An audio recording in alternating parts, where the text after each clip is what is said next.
Hello, I'm Helena Clayton, and alongside my work in organisational and leadership development as a coach and as a facilitator, I've had a long-standing interest in love and the role that it could and arguably should play in organisations. So in this series of conversations, I'm going to be talking to some people who share that interest, some from the corporate world, but not all by any means. We have an Everest explorer and an academic for you to hear from. And together we'll be talking about what difference more love might make in organisations. What do we mean by love in a secular, in a workplace sense? What blocks and enables love to flow? And perhaps more importantly, or most importantly, what are acts of leadership that are acts of loving leadership? So there'll be some more details about where to find more information at the end of this session. I hope you enjoy it, and I'll see you on the other side.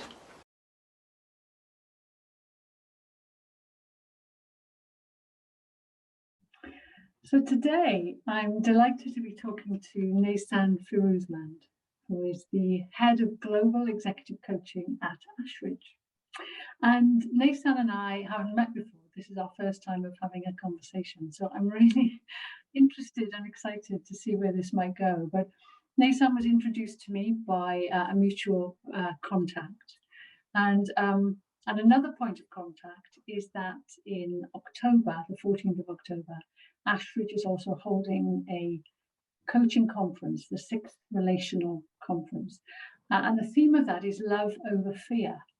So that feels like a lovely backdrop for our conversation. So yeah, Naysan, very, very good to meet you today. Thank you for having me. And I'm always struck, I'm curious about what it is about you, the person, that means they are even able to talk openly and not shyly about love, because that's really not always the case. So I wonder if we might start there. What is it about you that means we can have this conversation? Yeah, absolutely. Well, it was through Louisa, our mutual connection. You know, she mentioned that you were doing this work, and would I be interested? And my immediate reaction was yes, I'd love to. It was just such a nice thing, firstly for her to have asked, but secondly, I thought what a wonderful topic to be looking at, because for me personally, I would say caring, love, really looking after the people around you has always been a big part of who I am, not only as an individual, but as I've grown up as a manager, as a leader. I've learned that actually through really caring for the people around me matters more than the hard metrics and just getting stuff done. And I remembered being told by a former boss of mine that I needed to be more steely, that if I was going to be a manager of any significance, that I needed to be harder. And I remember trying that out and feeling so awkward and feeling completely at odds with who I was as a person, that when I reverted back to how I felt most naturally, and I'm a bit of a softie, but I think for the right reasons, I care for the people around me, and it delivered results, you know, at a business level and at a relational level. And so when Louise asked me if I would speak with you, I thought I would love to explore what that meant for me, because just being asked in itself made me think about why do I do what I do, and does it really make a difference? And another thing that sprung to mind was I'm a psychologist, so you know, throughout my career I've learnt about different research and theories. And one of the things that always struck me was the work by Will Schutz and FIRO, the fundamental interpersonal relationship orientation. And in his original research, the three elements of FIRO were inclusion, control, and affection, not openness. And it was that whole notion of affection in the workplace which really struck me. And I've always seen a place for it.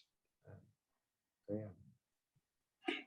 And of course, as you quite rightly allude to, it's not called affection anymore. No. And one of the things I've definitely noticed, and I write about, is why it's so difficult to use the word love in organizations. So it seems to be much more okay now to talk about compassion or kindness or empathy, but still love, makes people's toes curl.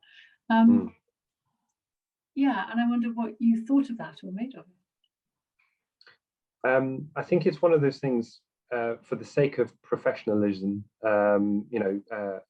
organizations shy away from the idea of love, and not something that has been instigated by me, but when we have long moments of separation, as a team, so the team that I work as part of, when we end a call, a few of them will say, "Love you guys." There's that. They actually end the call with that expression, and we find all of ourselves saying that to each other, because there is a real caring, and there is a love for each other, and how each other is doing, how they're coping with things, and not just with difficulties like now during the pandemic, but actually at a more holistic level. When you're really struggling with what's going on in work and the pressures that are faced on you, actually sometimes, bearing in mind you spend most of your time with your colleagues than you might do with your family, it's nice to have that sense of connectedness with the people around you. Really sounds like a lovely team to be part of. It is. And one of the let's move on from that then, because one of the things people often say, but what does love look like in practice, in an organization, in a team, from a leader? If I were to be watching or being part of that team, what would I see, do you think, or hear, that would make me feel that love was present? I think it's more than just the words, isn't it? It's the level of emotion that people feel comfortable with, and for each other. We've this year has been a great example of demonstrating that, where some of us have experienced loss, where there's been deaths in the family, where there's been real scares, with people's health, with fear of losing jobs and impact to people's salaries and well-being. Just all of those things have really come to the fore. And the fact that any one of us can, at any point, have a cry, and for that to be all right, and to be able to extend that arm of care to each other. You don't just get that when you have just a standard working relationship, but one where there is genuine care and love for each other, where it's more than just professionalism. And it's not about extending beyond the boundaries of a working relationship either. So, I think the reason why people fear using the word love in the workplace is because of, well, what does that imply? Does that mean there's something that's not right in the relationship? But we're all families, and maybe that's what it is. Actually, we're an extension of each other's families. We know each other very well, and look out for each other and care for each other beyond just the work. Yeah, I really hear that. And I picked up on something you said at the start of that about, loss and grief. And a bit like love, loss and grief is also a place where we're not inclined to go, and we don't want to intrude or be nosy. But yeah, I'm really hearing that a part of love in your team, in this case, is to really acknowledge, welcome the broken bits of us, the bits that are frail or vulnerable, in pain or struggling. So love feels very much about saying yes to those parts of us. Absolutely. And I think it's the ability to acknowledge it, that it's there, and to not be scared of being able to acknowledge it in others. It's not to say that you have to force a conversation down a particular route, because sometimes people just don't want to go there, but to know that somebody has at least looked out for someone else's well-being is that extension of love. knowing that somebody's really looking out for you, no matter where they are. It's not about seniority or about position. It's about being human. And if you're able to show that to somebody, they feel loved, and that in itself is very powerful. And I think with that comes an opportunity for people to talk, but also for them to feel relaxed in the company of others. So no matter what might come out, they can be themselves and not have to put a brave face on it, which at the end of the day is exhausting for people that want to be their genuine selves. Right. Yes. Yeah. So it sounds like you might say that, as I do, I find myself an advocate for love, but I also find myself saying the role that love could or should play in organisations. But I'm definitely on the should side, I think. Where would you stand on that? Do you think love has a part to play in organisations, and if so, why? And what is possible or different if there is more love in organisations? You've got about 5 questions embedded in there, but that was a nice one. Well, it certainly sparked a whole array of thoughts for me. So if I take a very sort of objective view at the commerciality of business, does love really have a place in a thriving organisation? Where you've got deadlines, where you've got financial responsibilities. And my instinctive conclusion is you wouldn't survive if you didn't. And I think it's those organizations where love has a place that thrive. And I'm going to be so bold as to use Ashridge and even the coaching team that I lead as an example of that. So I would certainly describe our team as incredibly close, where there is definitely love in that relationship. Between all of us, we look out for each other. And of all the teams across the business, we're the only one that grew significantly over this past year in terms of performance. Now, you could say that's because of the market, but given that it was a pandemic, I don't see how that would necessarily fit. And as an organization, given the strength of the relationships that have built over the past 5 years that I've been there, I would say the organization has gone from strength to strength. And yes, part of that I would say is down to good leadership, effective processes, yes. But actually, as the teams have gone through difficulties together and really formed strong connections and bonds, there is definitely a lot of caring and love between teams and not just the management, but across all of the teams.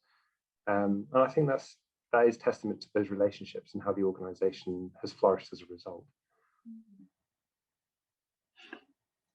So that wouldn't be the case, as you've indicated, actually, in all teams. So then that makes me think, what enables that kind of connection and love to flow, if that's the right word? What enables, and what might block it elsewhere? Why doesn't it flourish or present itself in other teams? So what enables it to flow? I guess for me, what I'm noticing is that a number of components that form part of that. Part of it is the makeup of the people that are there. I think you need to have people that are willing to be vulnerable in that way. I'm lucky enough that I work in a role that exposes me to a lot of different cultures, a lot of different personalities. When you're talking to individuals that are seeking coaching, there is a real vulnerability there, and a real trust and openness that comes about through the dialogue. Even a sales team working with clients that are looking for coaching, automatically there is that desire to create a human connection. And so when you have sort of a hive of activity around something which is as meaningful as building coaching relationships, it starts to foster this whole notion of caring and looking out for people. And you see that in the way that the different teams across the organization work. If you've got one or two individuals that really are explorative, inclusive, empathetic, and really wanting to connect at a human level, then it generates that connectivity and that sense of love. And we're also lucky enough to have faculty across the broader organization who are doing research around the connections between people and the differences that having a much stronger bond between people can have at a human level, but also at a business level, and showing the efficacy of that I guess colleagues hear and see that and know that it's within their best interest to also emulate that and live up to those values. So we're a bit spoiled where we are, and that we do get exposed to a lot of that a lot of the time. So yeah, I think having exposure to it, the personalities within the organization that are willing to show their own vulnerabilities and do that, I think goes a long way. And once you start getting a bit of momentum, you see it a lot more. I think the things that block it, I mean, this past year has been a real challenge for a lot of people, but rather than it quash people's love for each other, I think actually it's accelerated it. It's meant that people have been even more caring and empathetic for each other. But I've been in organizations in the past where there really isn't that love, and you can see how difficult it is to work there and how the business performance struggles as well. And I would say where you've got particularly a leadership that is not demonstrating the right behaviors, there isn't that caring, there isn't the empathy, and I think that is a very quick dampener to people's well-being. Yeah. Yes, and a friend of mine said to me once, we talked about, and it comes up right in the title of the October event, the opposite of love isn't hate, it's fear, because where there is fear, and it's not way off to describe many organizational cultures as having fear at their heart. And this colleague of mine said, I don't even think it's fear, I think many people are terrified. And it's like, oh, I think you might have a point. That's not so much of an outlier. No. So it would be very difficult for love to, I don't know, pop its head up and then thrive and find the sun. When that's all around. Yeah, that's a really interesting point, and I would say I've seen that in organizations a lot, where things are hardest is when there is that sense of fear, anxiety. Wonderful colleague of mine, Megan Raitt, she talks about speaking truth to power.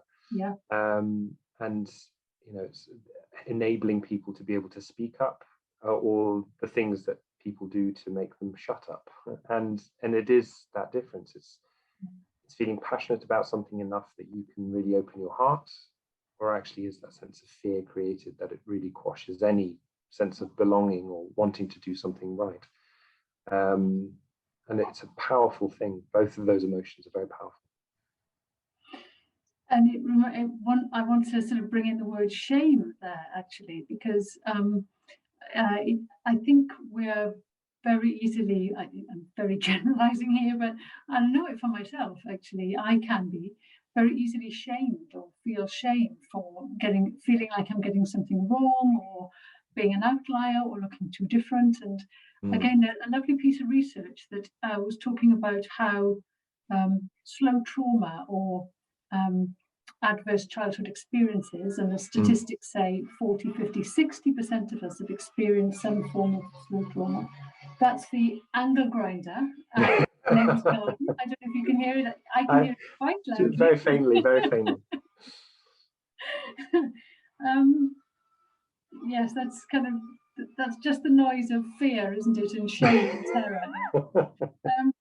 but how our the woundings that we carry from our slow trauma is so often triggered by organizations and organizational change. So it's not difficult for us to feel squashed or that we have to shut up and stay small with someone. Yeah, it's a really interesting point because you know, I came from a divorced parent background, and my parents didn't handle, you know, their separation very well at all. And my sister and I think, went through a lot of difficulties as young teenagers, which is a difficult time anyway for any teenager. The hormones and everything else that goes with it. Having 3 children of my own, I completely empathize for any parent with teenagers at the moment. And actually, part of that, I always remember, you know, a particular dark part of my latter teenage years, and being told by a friend not to let my emotions harden me. And I don't know why that always stuck with me, you know, because, you know, I remember being quite an emotional teenager anyway, and I thought, well, can't get much soppier than this, you know, a young man who's constantly sort of feeling emotional about things. But actually, not much of that has changed. When I had, you know, my children, it made me an even softer person. You know, I'd cry at adverts and those sorts of things. And actually, I quite like that about myself. I'm happy that I can be emotional. And part of me thinks that maybe having gone through those sort of traumatic younger years, actually it's opened my eyes to what others might be experiencing and feeling. And actually knowing how important having love during difficult times really matters. Because for one person, it might be very insignificant or minor, but yet it really bothers them. For others, it can be really major and not bother them. But nonetheless, the fact that somebody's there and going, "Are you okay?" and meaning it, I think it means something, even if it's, "I'm okay, but thank you for asking." That's, for some people, that's the love that they needed. Yeah. Yes. It's just the "I see you." You know, I don't need to intervene, but I see you. Are you okay? Yeah, that's so powerful. And one of my wonderful colleagues, I'm going to embarrass her by naming it. So Janine Mortlock, she love it a bit, and she has this expression, and she makes sure that people understand what she means when she says it, and that is, "Are you okay?" And when people say, yeah, she goes, no, "Are you okay?" Because she's intending for the question to be meant and it not to be brushed over. And I think that's the kind of love and care I think that people around me have, which is a wonderful thing to be experiencing. That is such a beautiful example. Thank her for me. Thank you, and thank her for me. I will. Yeah, that's lovely. So it would be crazy of me to have you here and not ask about the role love plays in coaching. You know, a relational space for sure, for you and in my belief system too.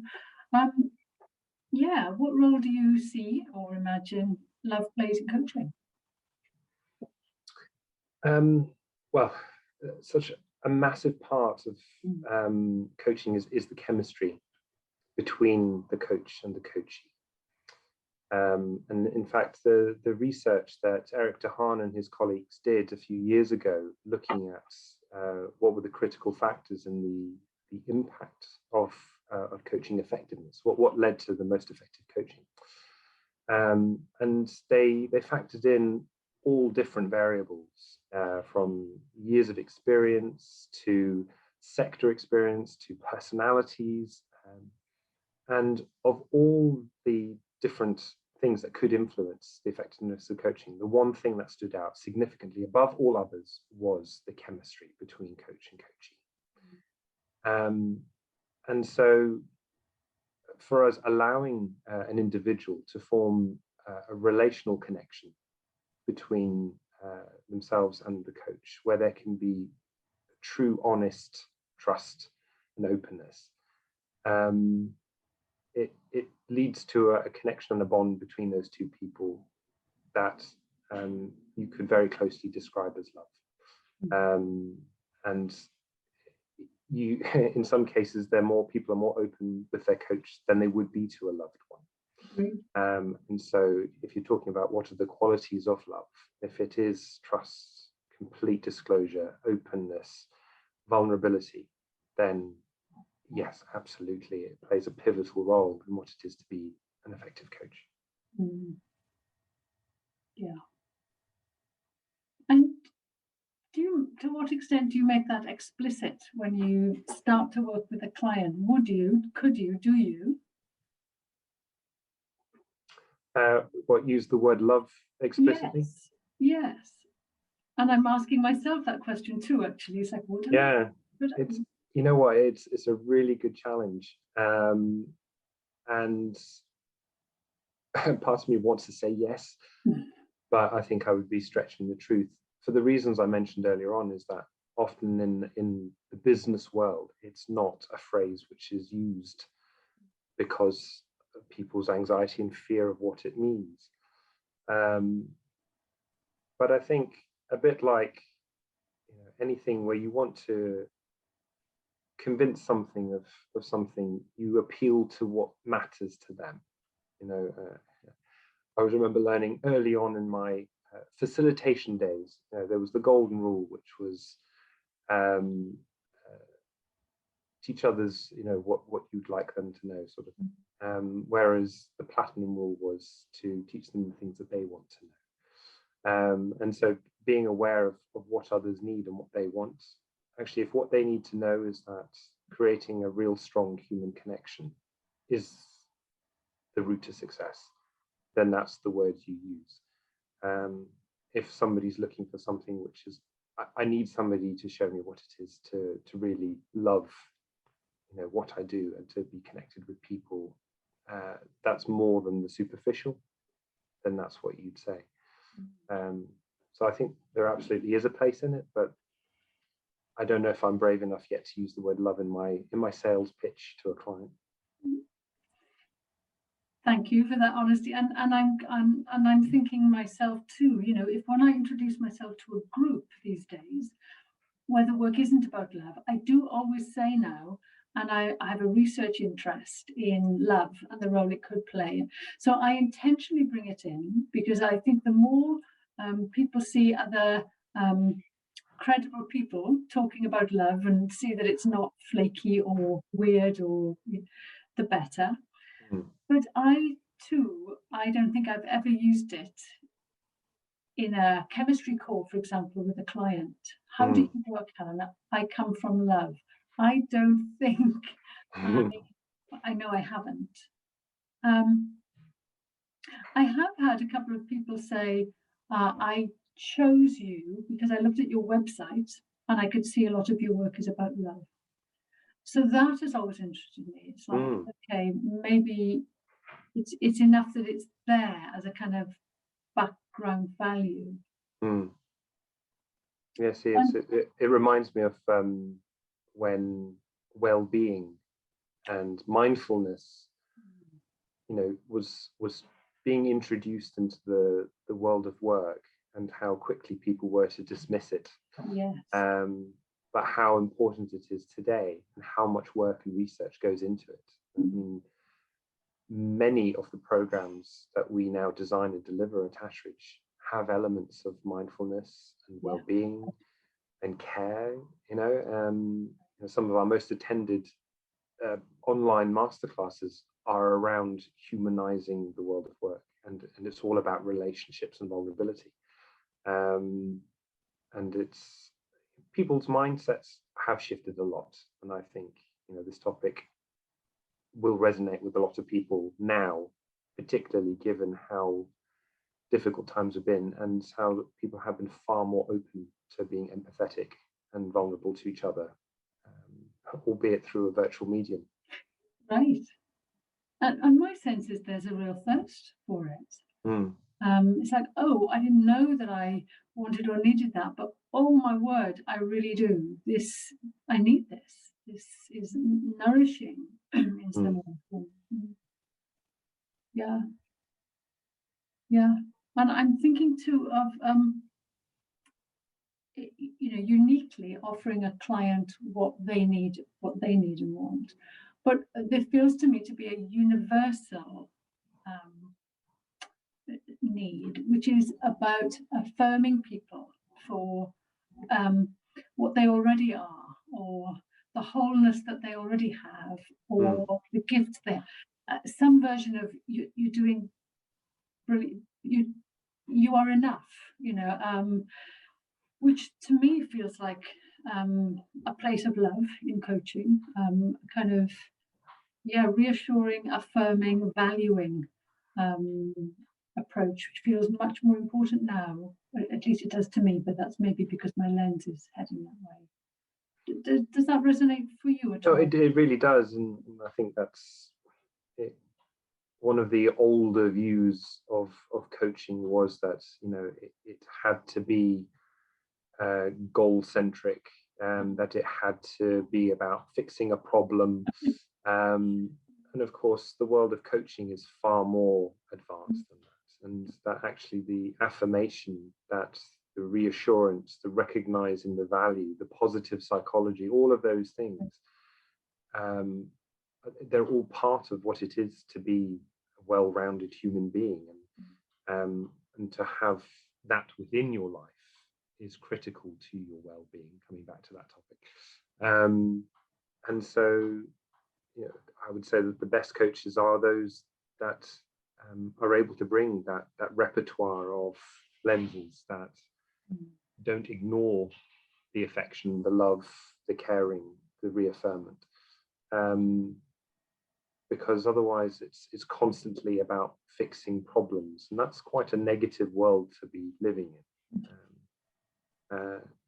That said, I've had my fair share of conversations with individuals that go, "You're very complimentary and this is all very nice. When are you going to get to the difficult bits?" Okay, so let's move on. And there are some individuals that they get their fill very quickly, or get it elsewhere, and that's also okay.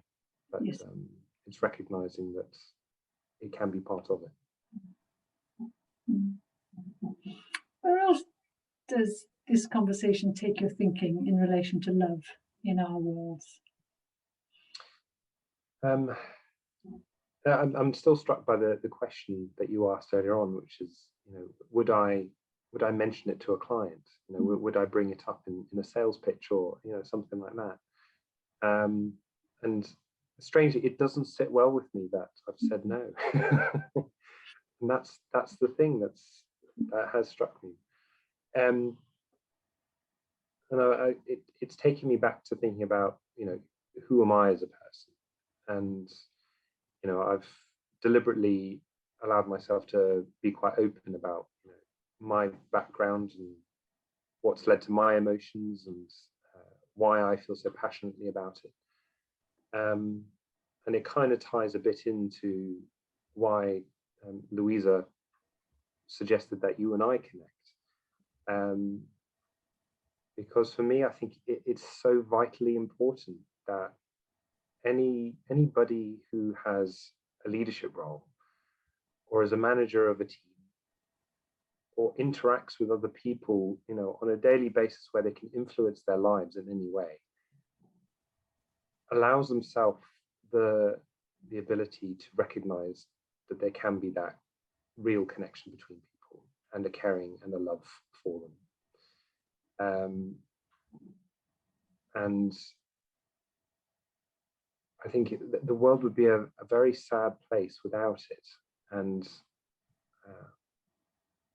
I'd almost like to revise my answer and say, actually, I think it's really important that organizations do have that within their language, that it's part of the dialogue that they have at a corporate level.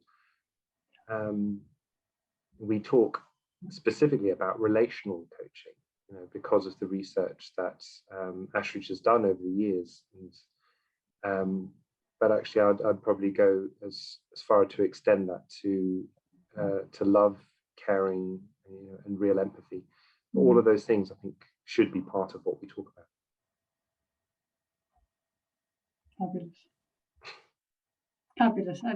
I very much agree.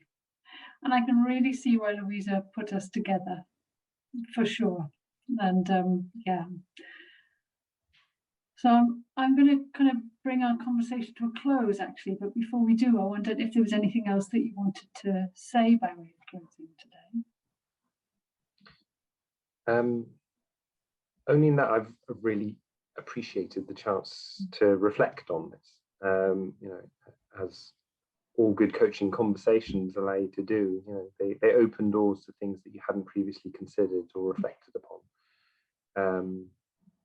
I guess I would encourage anybody that listens or watches this to really think about the impact that they have on the people around them,